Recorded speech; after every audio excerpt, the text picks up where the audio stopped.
Hi friends, स्वागत है आपका मेरा चैनल एरोमास रसोई पर। आज हम बना रहे हैं बेहद टेस्टी और पारंपरिक डिश सूरन के कापा, जो कि क्रिस्पी भी है और मसालेदार भी, बिल्कुल महाराष्ट्रियन स्टाइल के साथ। तो चलिए शुरू करते हैं।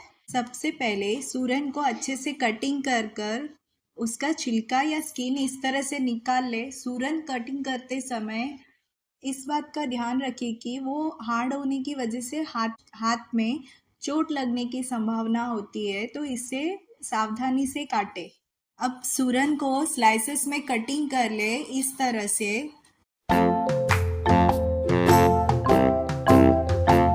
अब इसकी मसाला की तैयारी करेंगे। उसके लिए एक ग्राइंडर जार में अदरक, लहसुन, धनिया पत्ता, पुदीना, मूंगफली डालकर इसे दरदरा पीस ले।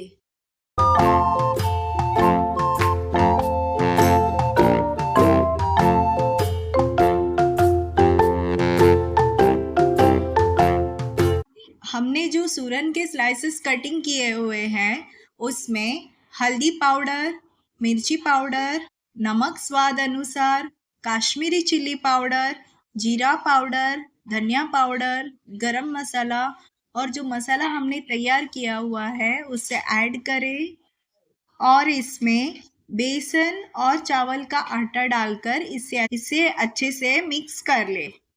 सूरन को जिमीकन, एलिफेंट फूड या याम भी कहते हैं। इसे इस तरह से एक बार बना के ज़रूर ट्राई कीजिए। आप उंगलियां चाटते रह जाओगे। आप बोलोगी कि अभी तो बनाया था और इतना जल्दी ख़त्म हो गया, है ना मज़े की बात।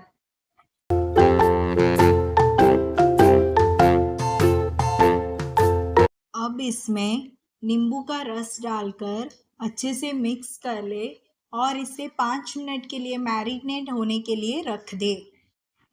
अब एक पैन में तेल डाले। तेल गरम होने पर सूरन के स्लाइसेस को रवा या सूजी में अच्छी तरह से कोट कर ले। फिर इसे एक एक कर तवा में डाले। गैस का फ्लेम मीडियम रखे।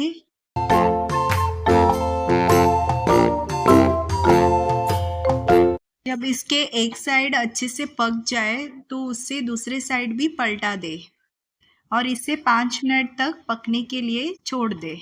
देखिए यह दोनों साइड से सुनहरा और क्रिस्पी हो चुका है। अब इसे एक प्लेट में निकाल ले। लीजिए, तैयार है हमारा खस्ता और चटपटे सूरन के कापर। इसे चटनी या दाल चावल के साथ गर्मा गर्म सर्व करें।